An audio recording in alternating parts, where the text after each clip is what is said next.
What's poppin'? Y'all better proceed with caution. My team in the top 10 believe in the process. Pull up, then we pulling out trays like we bartender savior. I'm God's in the space with the Martians. Fuck fame, cause the fame is what made me so heartless. We will never be the same, keep the things I accomplished. Flow so dope that you may need some boxing. Whoa, whoa. Said they really want a feature till I hit them like no. Austin Powers in the cut, never lost my Joe, drop Tony on my neck, now my chest got a snow globe. See, look what I'm saying is, she said I'm the shit that's a diarrhea. Put the pieces together like I'm Ikea. R.I.P. Pump playing, not a player in his jacket. All right, what's going on, everyone? I am the one, the only, the WOOKIE. Rarely, as JR says, rarely here, but still alive. This week, I am here joined by Mr. JR. Hello, Keyforge community. And Mr. Dan. Hey. Z's off doing Z things this week, and I was able actually to hop on an episode. So, always good to be back with you guys, except Dan, because I know Dan's just going to make fun of me.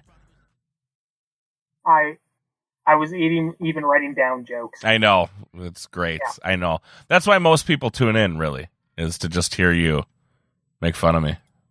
Well, I want to go... I got my rapper over here. Yeah. I enjoy it. So... Anyways, this week in Keyforge, Dan, quick OP update. What's OP? Okay, that's about sums it up. And moving on. JR, what do we got this week? Well, I love the announcement that we are not Star Wars Destiny. That is the big piece that I would go ahead and argue that in light of the events of 2020, there will be no further events or OP kits for Star Wars Destiny. So good news for us, Keyforge community. No news in this case. Good news? Question mark? I was going to say, is it good news? Star Wars Question Destiny mark? Was a game that was canned over a year ago. Hey, I'm taking it as good news. So they were still supporting a game that they were no longer making, but here's Keyforge players slathering at the mouth for anything, and we just can't get it. Just can't have it. Although we did get a little GIF or GIF, whatever you want to call it, for Happy Holidays. For what it's worth, I guess. Happy Holidays. That means they've already paid for that art, so they're like, we better use it. We have to use this art. Why? Because we've already paid for it. I mean, it doesn't not make sense, but hey, what it is, what it is. What else we got going on this week, Mr. JR? Oh, I think that we need to go ahead and talk a little bit about some post-Christmas. So happy holidays for all those who celebrate. I think it is a joyous, wonderful time of the year. Hopefully you got a chance to spend some time with family. That is where our one and only Z is. So the real question is, how have you been playing some Keyforge? Have you been playing Keyforge? And did Santa bring you any Keyforge this year? So Dan, did Santa bring you any Keyforge? Santa didn't, but my mom did. Oh, okay. Fair enough. I actually got a single Coda Keyforge deck for Christmas. I don't think my parents have got me anything for a game I actually play in 15 years, right? Like you get stuff like last year I probably got like Magic cards or something from them because they're like, he plays card games. And I'd be like, what do I do with this? But I actually got a Coda deck, which came from GameStop. So some GameStops apparently still have Coda decks. GameStop is carrying Keyforge, huh? They carried Keyforge when it came out, so it's still sitting there. Oh. So not great. It's not good. It was 51 sasses of awesomeness. I played it in Chainbound, and I got my face kicked in. Yeah, that happens. It was glorious. Well, I mean, that wraps up Coda in a nutshell, right? Coda was very feast or famine. Yeah, and this deck actually had some huge E and made a lot of amber, but it was that deck that has a 3 amber control, so it says yeah. That'll do it every time. Yeah. So not much you can do there. I'm actually just looking at Fantasy Flight's Facebook page, and it's quite amazing. I'm just looking, we got some stuff here for what game is this? Twilight Imperium. More Marvel Champions. I don't know what this is for. Descent, which is their new game. You guys checked that out at all? I really didn't. I still am really impressed from 2 days ago with that announcement. And this is not a Keyforge player, but this is probably my favorite Fantasy Flight response. And that was from Jim Spurrier. So big credit to him. Can FFG be the pallbearers at my funeral so they can let me down one last time? Standing ovation. Well put. Just absolutely well put. Oh my God. What's his name? Is he on Twitter? Where is he? I need to follow this guy. Who's that? Jim what? Jim Spurrier. Spurrier. I'll have to go ahead and screenshot it. That just made me laugh. So it made my day. For me, I don't know, Wookie, but I was very blessed in that my in-laws were able to go ahead and see my love of Keyforge. I spent a little bit more time than I should, and I planted lots of seeds, but I was able to get a Worlds Collide booster box, and it was my second box. I was super excited, and 2 for 2, it was a Brobnar box. Ugh. So it was a little disappointing. Yeah, that was really sad. But the cool thing that came out of it was I actually pulled 3 decks that had anomalies. My first deck out of the box had a double anomaly of Grim Reaper and Infomancer. Super low, Brobnar with 61 SAS, but it just is absolutely fun to play. And so that's what I've been enjoying, even though, I got some lemons, some great decks just to kind of play around with, to monkey around with and have fun with. But nothing competitive, something that you can bring to Chainbound and, get kicked around a little bit, but sure. Make some great stories about, hey, did you see how you were dependent on that creature? And I just totally used the Grim Reaper in order to go ahead and purge it. Yeah, that was fun. There was actually a match that I found just randomly playing it. The first day I opened it and threw it on TCO, that it was the Grim Reaper against Grim Reaper deck. Mm-hmm. I have no idea how it happened, but it was amazing. And then we were purging creatures left and right. So, is it that you have 4 or 5 boxes of Worlds Collide and you still don't have an anomaly? I have 1 anomaly. I have bought 6 boxes of Worlds Collide. And out of those 6 boxes, plus whatever we did for sealed events, I don't know how many, we did the not pre-release, but the first sealed event in Indy, and then whatever else we did on top of that. And I pulled out of all of that 1 anomaly. So I don't know what to tell you. Maybe I just don't have the luck, and I should just stop being one of FFG's whales and just buy decks on the secondary market. You sir are not in the whale category. Nope, sorry. What would be in the whale category? Those of us that are buying 10 or 20 or 40 or 50 boxes of every set. Have you bought 10, 20, or 40 or 50 boxes of every set? I will not admit to anything. Okay, fair enough. And I am a little peon over here that no, I do not buy anywhere near that amount, but I'm happy with the box that I can get here or there. And I think that it's fun. I do miss going out and playing in, our weeklies and being able to pick up a deck that's random here or there. But at the same time, I'm getting some better pulls by getting individual boxes. So sure. I enjoy that. Sure. I mean, I keep looking at the amount of money I spent. And it's number one, is it worth it? I've bought 5 or 6 boxes of every set. And we're set 4 now. So, 100 and change times 20. It's a lot of coin.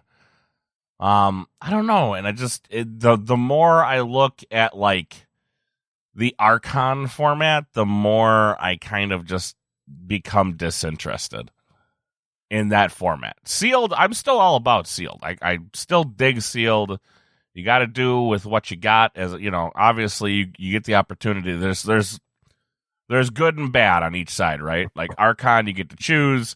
You can choose a deck where you feel like you're the most prepared. You absolutely can be. But being best of one, you can lose. You know what I mean? There's the ups to it. But sealed, you can run the risk of just pulling absolute duds. I think we've all had that moment where we're like, oh, okay, got my 3 decks, and they're all equally garbage. It happens, but, you work with what you get. And I feel like that's true in every card game you play, though, and the only thing that sort of fixes that is, like, draft in Magic. Yeah. Because but even draft in Magic, like, one card in your opening pack can set you up to just have a ridiculous draft. Yeah, right? absolutely. Often it's one card will do it. So, people nag on Keyforge for having those problems, but I think they exist in all collectible card games to some extent. So, it is what it is. But, you haven't been playing online with us, but there's been a lot of look at other formats have been being played. All of our dailies, the 180 dailies we ran, were all stupid formats, so you got to play different decks. Right. Some of these other leagues that we're playing in, they put restrictions in week by week, so you have to play other decks. So when was the last serious Archon solo tournament? It was one of the KFPL lead-ins. Oh, Archon solo? I was going to say the last Archon serious tournament? Nobody's playing Archon solo much lately. It's all some sort of variant. And I feel like the reason you're not seeing as much Archon solos, we've all kind of come to the same conclusion. Like, can a bad player make a good deck bad? Sure. But when you're at that level, Vault Tour level, we're all kind of on more or less the same playing field. Maybe you're a step or two higher or a step or two lower, but we're all pretty even. And it's going to end up being the deck that makes the decision, not so much the player. I think it's matchup. In that it's regard, very matchup dependent. Deck, sure. But it's the matchup of the decks. Yeah, for certain. Like, solo Archon has its interest, but that's not what we're here to discuss. So we're not going to get bogged down in those kinds of things. No. What are we here to discuss? JR, tell us what we're here to discuss. Well, I'll wrap up that post-Christmas by saying hopefully you all have been playing Keyforge online. Thank you to the TCO gang once again. I have actually been playing more Keyforge with this pandemic as a result of you guys, so I really appreciate that aspect. And hopefully you didn't pull Brobnar in your Worlds Collide box, but hopefully you did get some Keyforge and enjoy. And, I'm going to give their Patreon a shout-out. Go ahead. If you got $1 or $2, go to their Patreon. Throw them $1 or $2. Those guys put in work, and a lot of it. I know we support their Patreon at Archon's Corner. So, absolutely, if you find yourself with a spare $1 a month, $2 a month, I don't know what their tiers are. I think they have a $1 a month tier. Go throw it at them. Those guys do great work. And, I'm sure, I don't know what it costs to keep that up and running. But, if you're enjoying the Crucible, throw them $1. Something, whatever, $5 gets your name a special color. There you go. My name's not a special color. So I do have one post-Christmas thing. Go for it. So there was a Boxing Day special from Board Game Bliss out of Canada. They were selling AOA boxes for what was about $7 US for an AOA box. 12 decks. I'm going to say a whole box for $7. So their deal was you got one box and one starter for $9.99 Canadian. Yeah. I heard, and I don't know if it's true, but I heard they had 720 boxes that they sold that way. So this went up. You saw it on Facebook, we saw it on Reddit. People posted about it. I know several people who got 8 to 10 boxes. They were sold out by the time I woke up and saw this thing, but they still had starters. I have 36 AOA starter boxes coming to my house, and my cost ended up being the equivalent of $20 US per AOA box by buying these starters. But 36 starters. So what are these, 2-player starters? 2-player starters. So you guys, maybe, the audience have heard some of the other podcasts and some of the stuff. There's some initiatives going on to make starter kits to give to stores and to give to places to hand out. So I no doubt will try to get my tokens into that pool of stuff because I have that plus at least a dozen more from when we were getting cheap starters from Target. And I have cardboard tokens come out, so Yeah. 30. I mean, like it was $12. It was $12 to ship 36 starter boxes. Think about how much space 36 starter boxes is. Like those are not small. They're not heavy, but they're not small. I got 36 of them coming for. It cost me $12. I'm wondering why they had so many. Yeah, I don't know where, and it's a Canadian. It was definitely a Canadian thing. Yeah, who knows? Like, and then I even saw like Dennis, I think, got some of them, and he's reselling them. So he paid his $7 a piece, and he basically put an auction up, and people are giving him 40 US for these boxes. So I'm like, this company just like threw money away because they could have sold them. I think if they put them at $30, they would have sold out of them in maybe a couple days instead of, I think they sold out in less than an hour, right? It almost sold out immediately. That's crazy.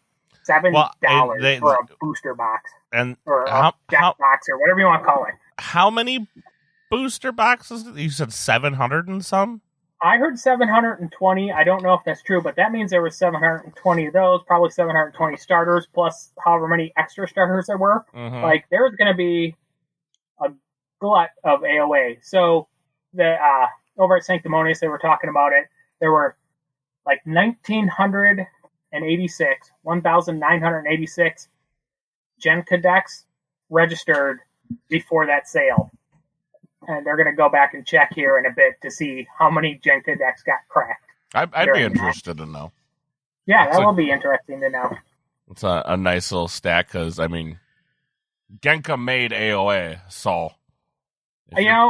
I have a couple of good Martian Generosity Key Abduction decks, but the rise of Infernus in tournament play has basically wrecked them. It's very, I mean, like, you have to fire it once and have the Mars First Proliferator protection for it to really work. If you're doing any other kind of recursion, it doesn't work very well anymore. Like, I think Genka's come way down because Infernus is just everywhere. Yeah. You can go ahead and use the most common played in tournament play currently. Yes.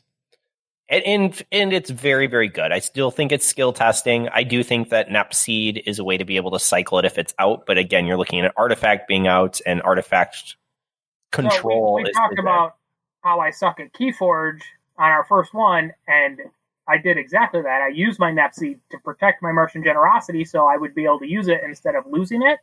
Yeah, and it basically cost me the game because it was a chain because I never got it back out of my hand because they just kept Amber punishing me, and I never fired Martian Generosity again. So holding it in your hand as protection against Infernus is also terrible. Like, Infernus is an interesting card. Like, on its own against a lot of decks, I don't think it's that powerful because it actually, when you watch it get played, people always go straight for the Amber cards. And what they've essentially done is thin down their opponent's deck to make it more a creature-only deck. So if your triple Infernus deck doesn't have, say, 12 or 15 C as your SAS stat, what you end up doing, unless you have the expected Amber to burst and win, if you're a grind control Infernus deck, what you do is you just end up you make it so you get outboarded and you lose that way. Like, I think that's my opinion on why you were seeing it as the most common to start a tournament, but it doesn't finish tournaments. The winning decks are not Infernus decks because I don't think people are... It's used too aggressively on Amber, and it ends up causing these high-efficiency decks to just be more efficient to doing one thing. And we all know, like, tournament play is all about efficient decks often. Right. Well, I was just looking. I just decided to pull up a deck that I had. I pulled it when you and I went to something out at I'm Bored.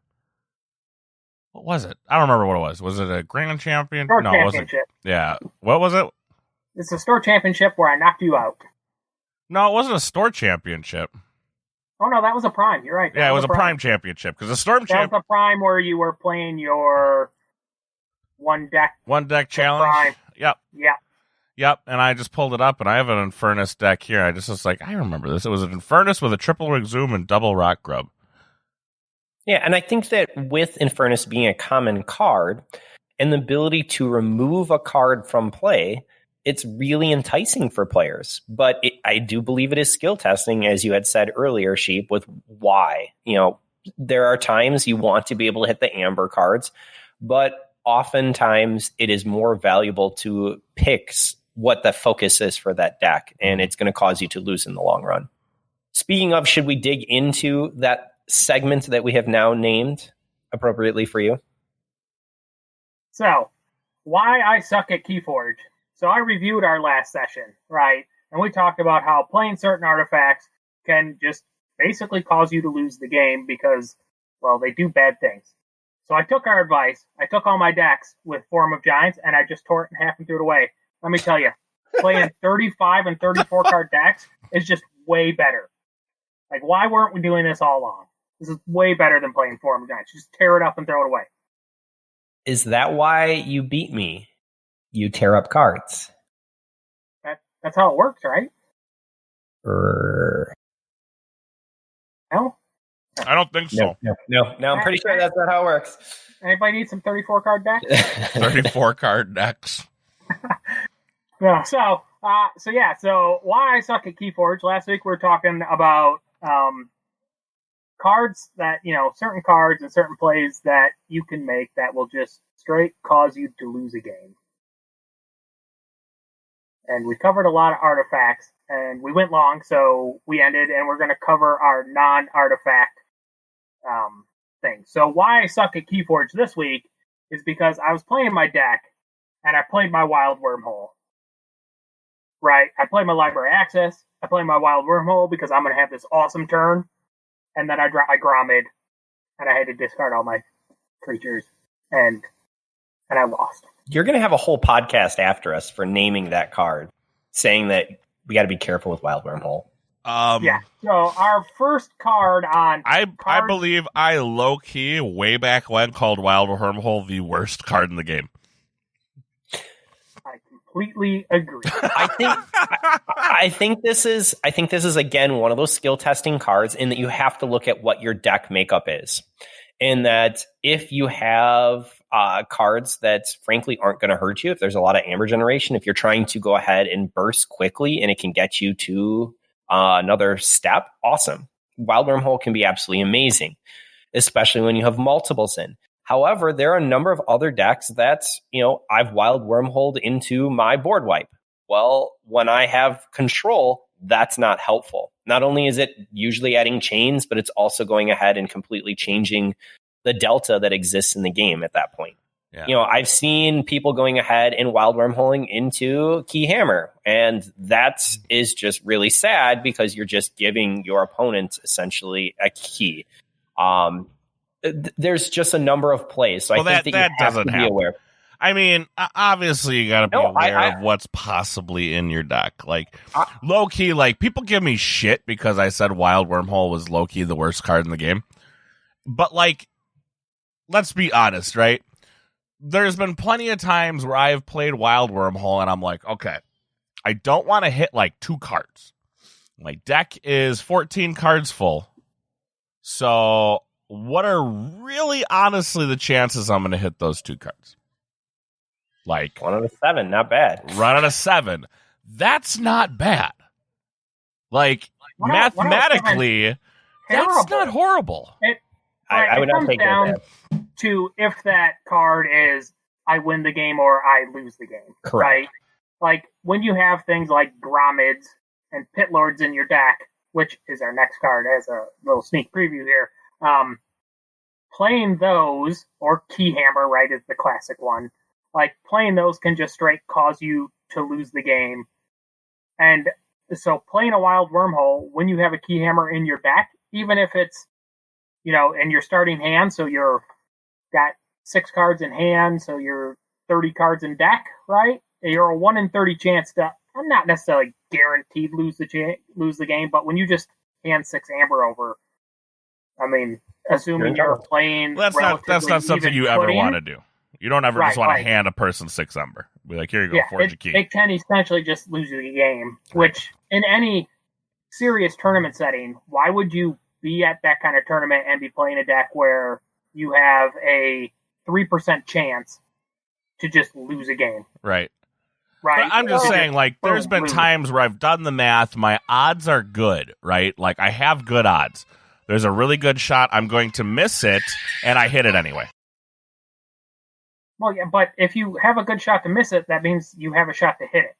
And if it's a game-losing card, you know, like a board wipe when you're up 7 creatures to none, or a Keyhammer, or a Grommet, you know, these cards that once they hit, you're just done. Well, I think even looking at the turn order and playing into a card where it says Omega, and now you finish your turn, and you are dependent on being able to remove Amber or do something else afterwards. You have to be really cognizant of what's in your deck and what you still have to come. But I think if there's a chance you're going to pull it. So I side more with Sheep on that one. Yeah. But again, I've seen it where it's done amazing work. It just comes down to, do you know your deck? And I think people look at it as, well, there's an Amber. And we saw this with the artifacts when we talked last time. I know we were off for that Christmas bit, but too many of the artifacts have an Amber printed on them. And people look at it as, well, I'm expected to get this across the one cycle of my deck. And so if I only have 12 printed Amber, how can I not play this artifact? Well, frankly, if it's going to lose you, then you should not be playing it. Same piece with Wild Wormhole. If it is going to lose you the game or potentially go ahead and cost you, and unless it is taking you to that final tick where you're going to win or it's putting you at check, then you potentially think about it. Oftentimes, people need to just discard that card. And that's hard when it's a printed Amber, when it's a race. But too many people just play it because it's got Amber on it. So it's one of those things, like we're talking about those true situations. So this is often much earlier in the game where Wild Wormholing can just lose the game, or I guess even at the end, where it just loses you game. There are plenty of plays with Wild Wormhole that are less than optimal, right? Where you can hit Hysteria, where it doesn't necessarily lose you the game, but doesn't progress you. Or you could Wild Wormhole into your TMTP and waste it. You know, like there are plenty of other bad things Wild Wormhole can hit that don't cost you the game, but the Amber Pit and the opportunity cost of maybe hitting something is high enough that it's worth it. I'm talking about the true dead Wild Wormhole things. Man, I'm telling you, dude, that card is magical. Like, if you're like, oh, I've done the math, my odds are good, it will somehow magically make that card the top card in your deck. It's magic. I swear, it has to be. It's wild. I like the variable component for the game. I just think you have to know what the odds are, and if there is an odd, and your deck is dependent in the matchup, think about what you're playing and why you're playing it. No, I get that too. We're just throwing cards out. But on the same note, it's so hard not to spin the wheel. It's a printed Amber. Gamers. I'm getting an Amber. And I get that card could be anything. It could even be a Wild Wormhole. For those of you, Family Guy joke, sorry. But I'm just saying, like that. It's so hard not to spin the wheel. So yeah, you definitely have to have a little bit of control. You know, you got to be able to control yourself. In a real serious tournament, like you really got to think about that Wild Wormhole before you play it. Okay, so our next card. Or we got a next pair of cards. We just put Grommet and Pitlord together because these are your big creatures that people play and then just lose games. I think Pitlord is significantly worse than Grommet. Well, okay. So Grommet, Mars creature, 10 power, beast. You cannot play creatures. After an enemy creature is destroyed fighting Grommet, your opponent loses 1 Amber. Do you want to go ahead and put out Pitlord too for anyone who's not there? Pitlord is a disc creature, demon, 9 power, with 2 printed Amber on it. Taunt. While Pitlord is in play, you must choose disc as your active house. Yeah, so what happens, and people don't plan for it, with Grommet and Pitlord, is they play it and they have some plan for getting rid of it, right? They have a card in their hand, you have a big creature on board, something, they have a plan to get rid of it. Like most time, I mean, unless you're really new at the game and you just make plain mistakes. Like most people, when they play a Pit Lord or a Grommet, they have a plan on how they're going to get rid of it. But in the current day of Worlds Collide and Mass Mutation, it's quite easy that I can upgrade your Pit Lord or Grommet to make him near impossible to kill. Because if you have a big fat Grommet and I put my Explorer Rover on him to give him skirmish, you can't kill him anymore. Right? You can kill my stuff, but the fact that you can never play creatures again is possibly just game ending. And the same thing with Pit Lord. There are ways to lock, through stunning Pit Lord, through warding Pit Lord, because there's things that I can ward him now. Like I can ward your creatures to make him near impossible for you to remove. That locks you into a house or locks you into this gameplay mode where I get to win because of a card you played. Yeah, I mean, I don't see a lot of Pit Lord and or Grommet decks. Even when it wasn't Worlds Collide time. That's not what we're talking about. We're just talking about cards that you need to watch out for and think about when you're playing them, right? Fair enough. Grommet and Pit Lord. Like, Pit Lord, he's great in certain decks where you play him, you bounce him, you play him, and then you kill him all in one turn. Like, that's great. And, like, Pit Lord has plenty of use. And I'm sure there are decks with good Grommets, and I'm pretty sure Vampire Plague Talk is still looking for a 3 Grommet deck. But, in the end, like, these cards, you really got to be careful with them, because I've definitely seen and caused people to lose games more Pit Lord than Grommet, because everybody knows Grommet's pretty bad. But people will play Pit Lord because they think they're going to get value out of him, and then you can lock them, because maybe they're holding their bounce or their whatever card, and you just mind barb them. I'm telling you, one card that's going to get rid of Pit Lord, and they get real sad. I'm telling you, Pit Lord, again, has the trap that we were talking about earlier with Wild Wormhole and all those artifacts. It has printed amber. People see that printed amber and they're like, I'm going to play it. I mean, and I've seen it happen more than a handful of times where people have played Pit Lord and it has just absolutely cost them the game. So I love it. I think it's fewer times that are actually playable to have that Pit Lord and to make the choice to be able to play it out.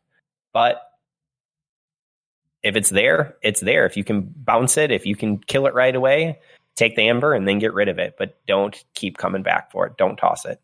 Don't just put it into play thinking, hey, I got 2 amber and I'll be able to get rid of it. Pit Lord's like a drug. You just got to keep coming back. Just need a little more Pit Lord. Dan, what you got for the next two? I got some words for these guys. Okay, so the next thing is a group of things that you can't play. And that's when your opponent has Borrow or Snack Lifter, right? Like, this isn't stuff that you playing necessarily loses you the game. It's you lose the game because they can take it from you. So Borrow is that Shadows action that lets you take an artifact of your opponent's and then it becomes Shadows. And Snack Lifter is similar. He's a creature. When he comes into play, you get to take an opponent's artifact, and if you don't have that house in your deck, it becomes Shadows. So they have a slightly different effect in that regard. But either way, they get to take your artifacts and then be able to use them for the rest of the game. So the 5 cards that we highlighted here, that if you know they have Borrow or Snack Lifter, and in some regard, Poltergeist to a little bit lesser extent, you have to be very considerate if you're going to play cards like your Nepseed. Obviously, giving them recursion into their own deck is just significantly increasing their own efficiency. And then Auto Encoder, that ability to discard cards given to a deck that doesn't normally have that, is so powerful. What else we got there? Amphora Captura. Yep. Right, that just gives such ridiculous amounts of capture, especially in Coda decks that have tons of printed amber that they can now turn into, as needed capture. It's just, these decks weren't designed with these cards in mind, and now you can add them. So the next one is Dav. That's, they're like, if they're playing a Snack Lifter deck and they only have one mutant, I guess you don't really have to worry about it. But on the other hand, you lose it. But if they're not playing Mass Mutation, I guess you can play Dab. And then the other big one is Book of LEQ. That one's brutal. That one's brutal because they don't have Star Alliance in their deck.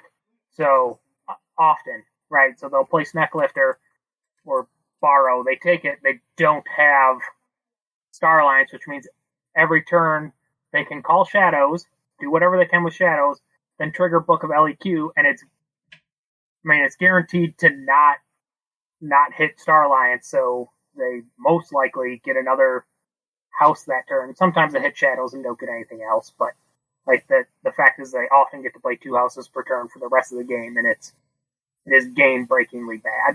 Mm-hmm. Yeah, Snecklifter is one that has bitten me.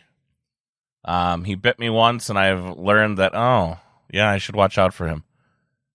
Big deal, because, I had a Nepseed out.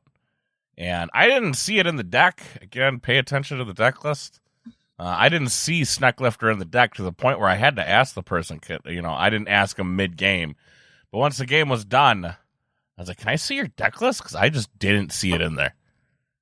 So I thought either, did I just miss it? Or, what happened here? So, but Snecklifter, obviously, and Borrow, kind of one's a creature version of the other card. But so I'm a gambler when I play. So if I know they have a single Borrow, Snecklifter, or Poltergeist in their deck, and I have Nepseed, if it's the first 2 turns of the game, I will play my Nepseed just on the straight hope that they haven't drawn their card, and then the next turn, no matter how bad it is, I fire it, right? Because you can't give them any more chance than that. I was going to say, what do you just, how do you play it? Because, especially say, a Nepseed, in that situation, your opponent has a Borrow or a Snecklifter. I mean, obviously, Amphora, Captura, stuff like that, you probably just have to say goodbye to. Just have to discard it sometimes, for sure. Yeah, but Nepseed, that's spinning that wheel. That's that gamble, right? Nepseed, the reason I'll gamble with that is because the next turn, you can destroy it. Right. Unlike these other cards, Auto Encoder, Amphora, once it's down, it's down. Mm-hmm. So whenever they get their Borrow or Snecklifter, they can take it. Nepseed, you can play it, then destroy it, and then if they get their Borrow later, it's not a big deal. Right. So you got, you can gamble with Nepseed a little bit, but you really got to look at where they are in their deck and think about if the gamble is worth it.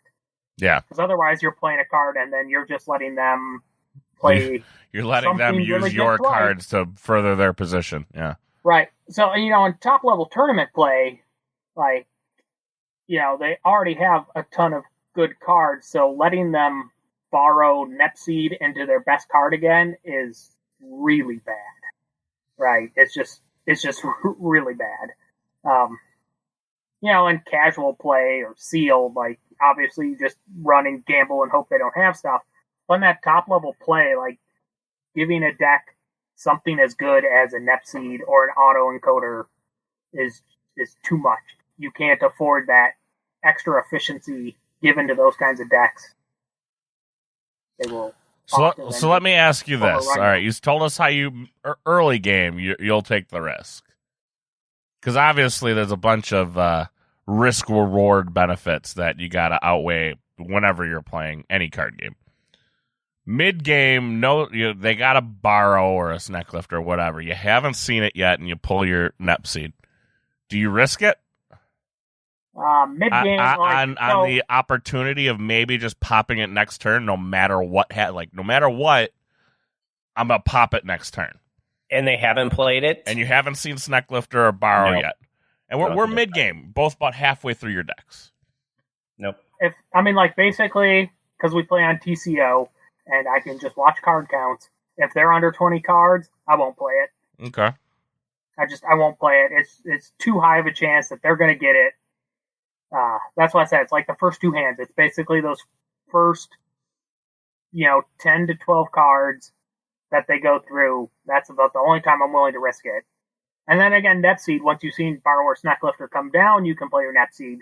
but you can't necessarily play these other cards, even if you've seen Borrower Snecklifter come down, because you got to be aware of what they have for recursion or what kind of efficient they have, because they may just flip their deck and top deck it, Mm-hmm.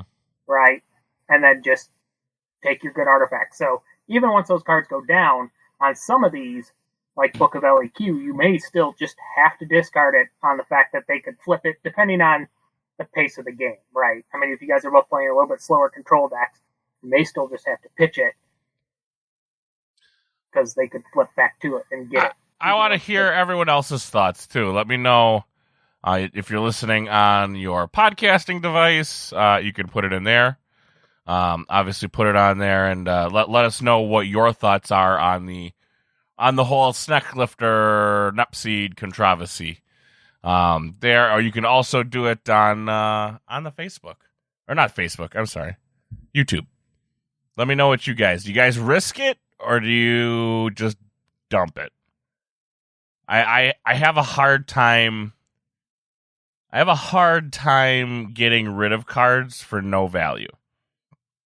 That is one of my big flaws. Is I don't like just discarding cards because, for the reasons of being cautious. I've gotten myself in plenty of trouble plenty of times going, I just want to get some sort of value out of it. That's why I say halfway through the game, haven't seen it yet. I have a target for it that I want. It's not there, but do I take the risk to pop it? And I've gotten myself in, like I said, more trouble than not to doing that because I want to get some value out of it. Any value. I'll take anything. But I get your position. WOOKIE. Don't be like WOOKIE. So WOOKIE, tell us some other ways you suck at Keyforge. Let's find out. I don't know. I think it's because I don't hold cards like you do. Very rarely will I hold. I think the last. Well, I've held a card once, and I know JR, you questioned me on it, but I had a reasoning that I held it. What was it? We were at the store championship. It was the final round. You're like, why did you hold that? It's not. What is it? Knocked out. Shoot, Coda card bounce to Coda card and shadows bounce to creatures. Lights out. That's what it is. And you asked me why I held it, and it was because he was getting towards the end of his deck, and I knew what he was going to play, and I needed those cards not to be there. So, but you suck at Keyforge now because every time you play, you say, "I choose you." Whenever you play cards, is that one of the ones you wrote down? I've been working that one. Don't worry. Don't worry. I'll give you another shot at it maybe next week. Keyforge community, I'm holding my head low in honor of that. So do you play for prizes instead of keys now? That's right. I haven't been playing anything. Like I told you earlier in the show, I haven't been playing any games recently. I'm hoping, it seems like no matter what I do, I'm back home now. I'll be able to do a lot more. Then it's, now because I'm a manager, I got to work 50 hours a week because it's the holidays. And then it's, it's the holidays. You're going here, there, and everywhere trying to get everything right for the holidays. And then it's this, that, and, so I would like to sit here and say the holidays are over. I'm back home. So I'm not, I'm actually going to be able to play again. And then, but it's what's the next thing that's just going to come screw up my plans? I'm kind of waiting for that. What the other shoe's going to drop on me. So we'll find out. Hopefully it's nothing, and I just get to start playing again. We'll find out sooner rather than later. Because of course, the next thing that'll happen is I'll get that promotion. I'll have to start working even more hours because, reasons. So, what else? Well, I'm just hopeful that we're going to get through this pandemic and we're going to be back with some actual events. I'm actually thinking about the Primes that was held a year ago. We were definitely in store championship season with basically, we'll call it Halloween to Thanksgiving and then up to Christmas. And then right after we finished with a couple more Primes. So I definitely am missing it at this time of year. I'm enjoying everything that's happening online. There's some amazing stuff. So if you have not checked it out, please check out KFPL, check out Coats. There are so many different weekly pieces that are happening, including our own Chainbound. So I'm enjoying that, but I do miss the actual in-person and seeing even some of our locals. I do too. I absolutely do. Like, I don't know where us three are going to play now. But just being able to go out once a week, blow off some steam, play a few games, I don't know. Get steamed up again after playing. Because we're on tilt. Well, I mean, for me, 9 times out of 10, I was playing some hunk of junk that I was just like, I'm interested, and I knew it wasn't going to be anything. I have high hopes for every deck, but then I come to the brutal reality that I'm, I really outshined this deck out of its boots. So I joined another online league here a few weeks ago. I'm playing an Average Joe. Do you even work? Do you go to work on a daily basis, Dan? Yes, but I know how sure? to keep my Keyforge priorities at the front. Okay. But Average Joe's, that's been a lot of fun. Another one of these formats where I think it was SASCAP 63 was the thing. And so I'm playing some really bad sheep deck I bought, but it's 63 SAS. And actually, I'm doing very well in it, so it's been fun. But that's another online league. They're running, this is their 5th or 6th Average Joe tournament set. So that's been a lot of fun. That's worth looking at if you're looking for more Keyforge, but don't want to have 90 SAS. Now the question is, a lot, like all the tournaments, and I shouldn't say all of them, but a majority, like 90% of the tournaments that we've had during the pandemic have all had one like modification or another, right? They've all had like one weird stipulation, like it's either a SAS cap or, it must contain these cards or, you name it, there's been it. Yes. There have not been a ton of tournaments. There have been some. I mean, some of the KFPL Season 1 feeder tournaments were just straight Archon. And in January, there are going to be some more classic format feeder tournaments for KFPL. So those are pretty big. So they still exist, but yeah, the biggest tournaments have definitely they've taken FFG variant or whatever and have twisted a little bit. So like we played the Triad, but it had to be decks from 3 different sets. And then 75 SAS cap. Yep, 75 SAS cap. And then our next one, right, January 9th, the next KFPL cash tournament, $10 entry prize. We don't have Z here to tell you the prize breakdown, but lots of money for whoever wins is going to be short adaptive, which means you're bringing a deck, and it's a best of 1 where you can bid on the decks. So you're doing the adaptive bidding, but you're doing it as a best of 1 format instead of a best of 3. So, right, so you look at you and your opponent's deck, you both pick which deck you want to play. If you both pick the same deck, then you'll go through traditional bidding, and whoever wins that bid gets the deck with that many chains. So we've been practicing Tuesday nights, right? Tuesday nights. Our last cast, Tuesday nights, we've been getting together and throwing down a few adaptive practice games. And I think that was the next thing we were going to talk about, right? Was some of our experience from our adaptive practice. Yeah, I think short adaptive brings up some unique situations versus adaptive. So I really enjoy the adaptive format, but the short adaptive is really slimming down that time. Instead of 3 games or at a bare minimum 2 games where I'm playing my deck, I'm playing your deck, and then we're going to switch. Here, you have to really have some great knowledge of the card set. And you need to see then what is that deck trying to be able to do? And then how does it go ahead and match up against your own deck that you're bringing? And so I really like this idea. I know that Z's not here. He had some interesting thoughts on kind of the relationship between adaptive and short adaptive and seeing that it's being different. So I'm curious to see what will come out. But should we talk a little bit, Sheep, about what your thoughts are, what my thoughts are, what we've seen even with some of the practice games and kind of just that thought process around short adaptive. Well, do you guys want to save that for next week? We're coming up on our hour here, so I don't know how I deep think we you're need to talk about this quick because January 9th, there's not any time to talk about it before that. Well, then roll it. All right. So my thoughts quickly on short adaptive and what I've seen is a lot of people are planning to bring fairly high SAS, fairly high efficiency consistency decks, right? So that way they know what it's going to do every time it plays, right? Trying to eliminate that variance. Especially when you may have chains on your deck, you need to know it's going to work. That's what I see a lot of people planning for. Although when I've been playing, that's not what I've been running up against. Like I've been practicing with a 79 SAS deck that's got a pretty high efficiency score, and it's pretty good. And I'm almost always bidding chains on my deck. Like most stuff I'm coming up against is high 60s, low 70s with some interesting things.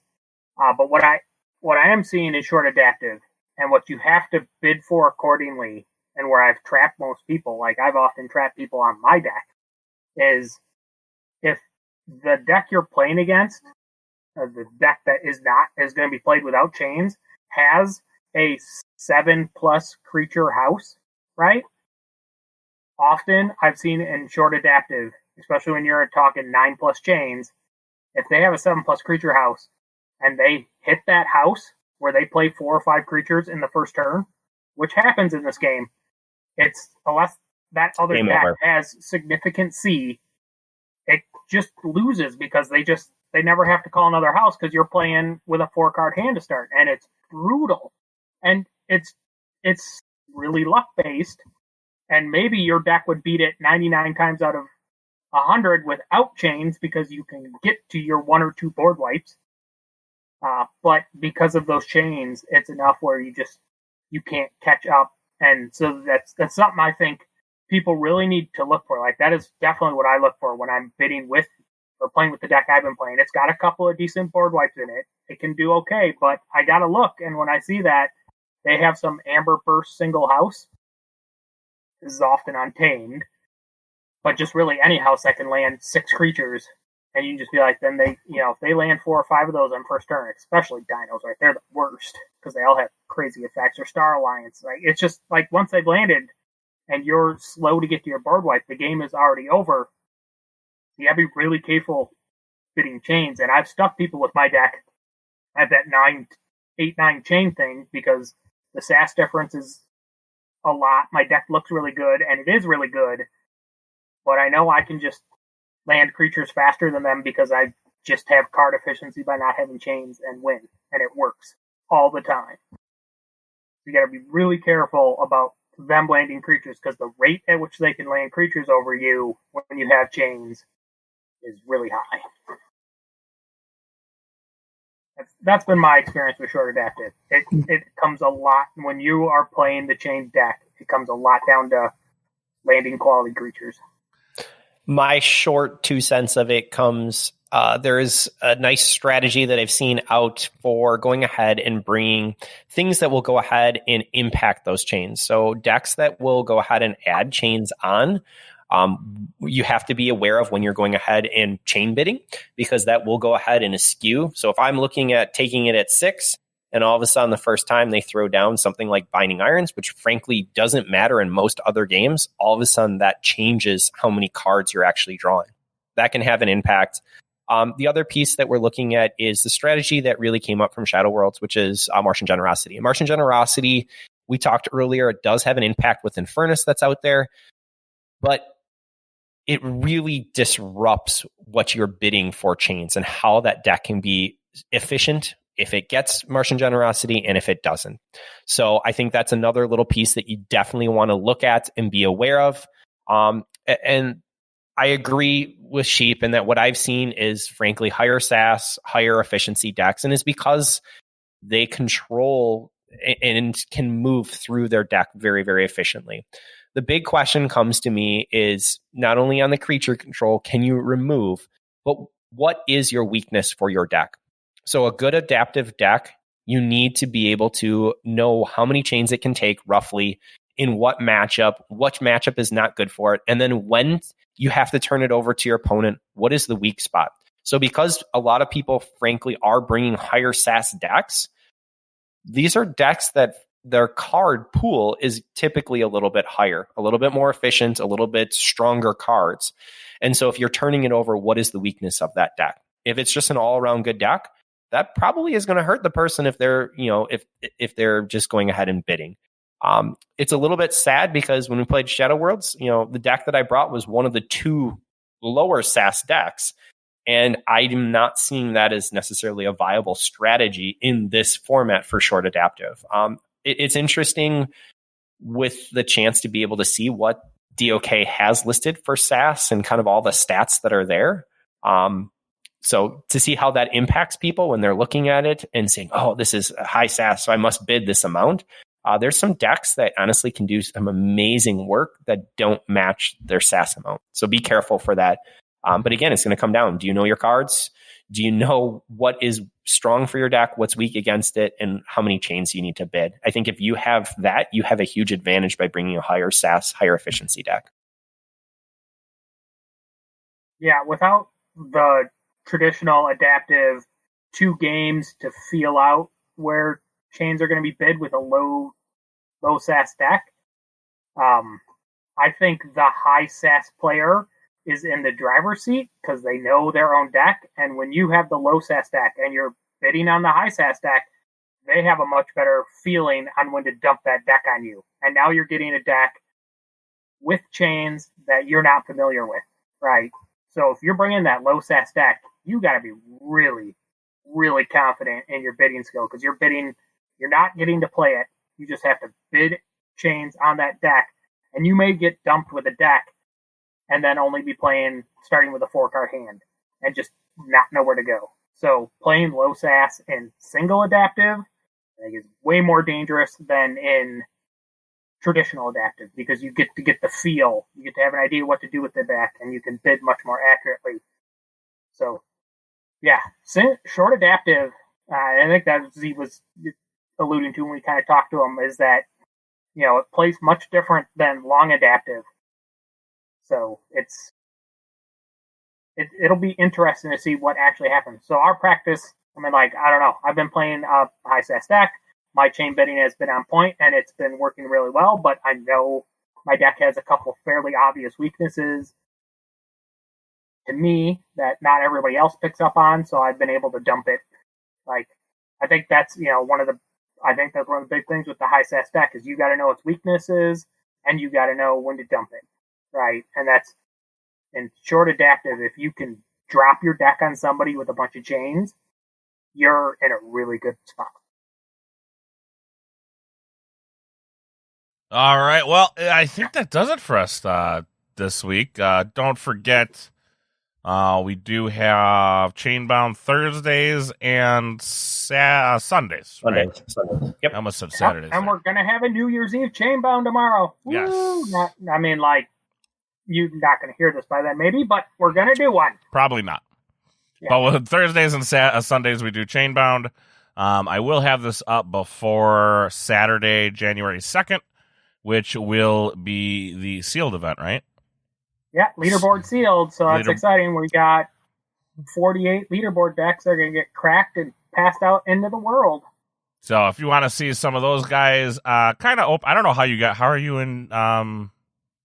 Are you opening the decks, or are you kind of just opening them up and hey, this is one.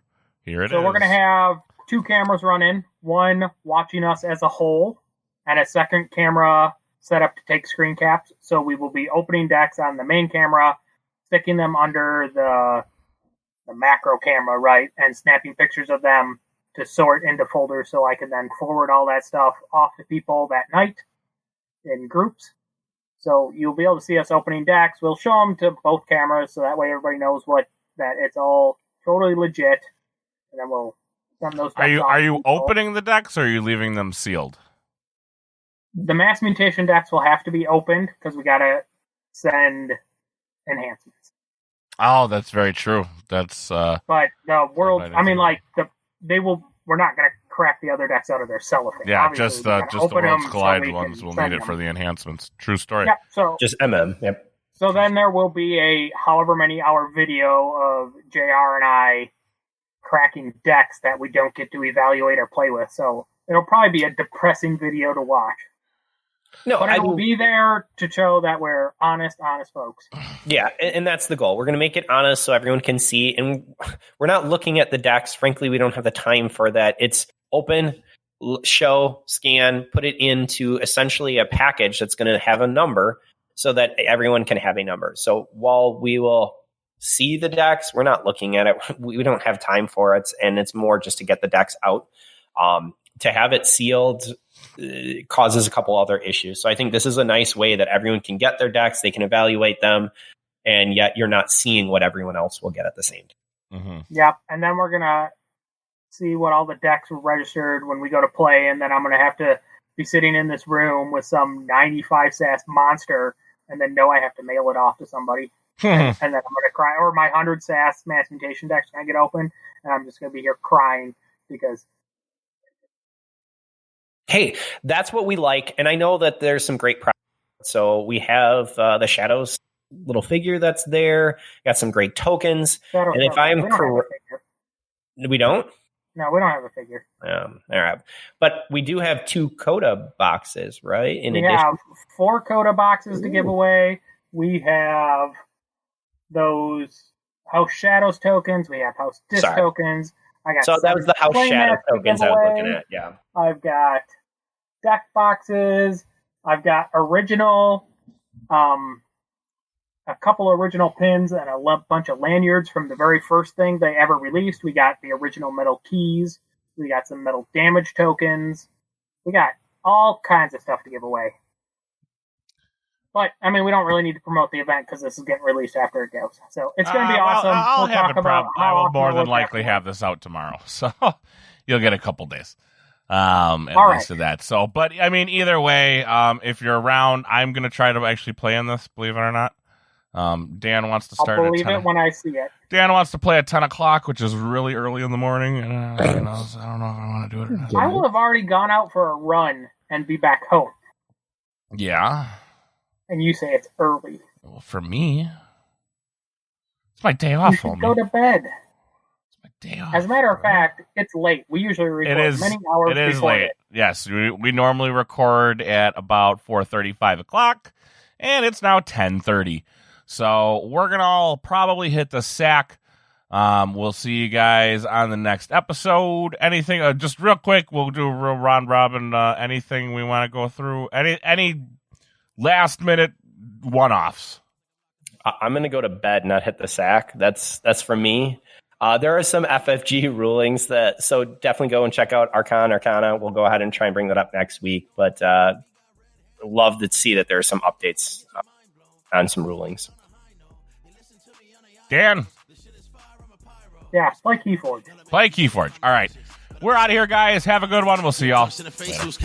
Watch me do my dance, I'm Carlton. Put the Glock in your mouth like a lozenge. Y'all snitch like Dwight from the office. I ain't never seen a fat boy ballin'. Let me dip my strips, I'm saucing. I just put this beat in a coffin. Man, I do this shit too often. I said you better proceed with caution, yeah. Still my style if you got it on wish. I ain't falling off, dog. You might want to watch this. Give him hit after hit after hit like I cannot miss. Jack Harlow, you really should have got me on this. For real, let me chill. I'ma mind my beeswax. Please pass me the weed, I need that. Gotta keep it on Dre, that's 3 stacks. Heard the beat, got the chills and relapse. It's Mercury.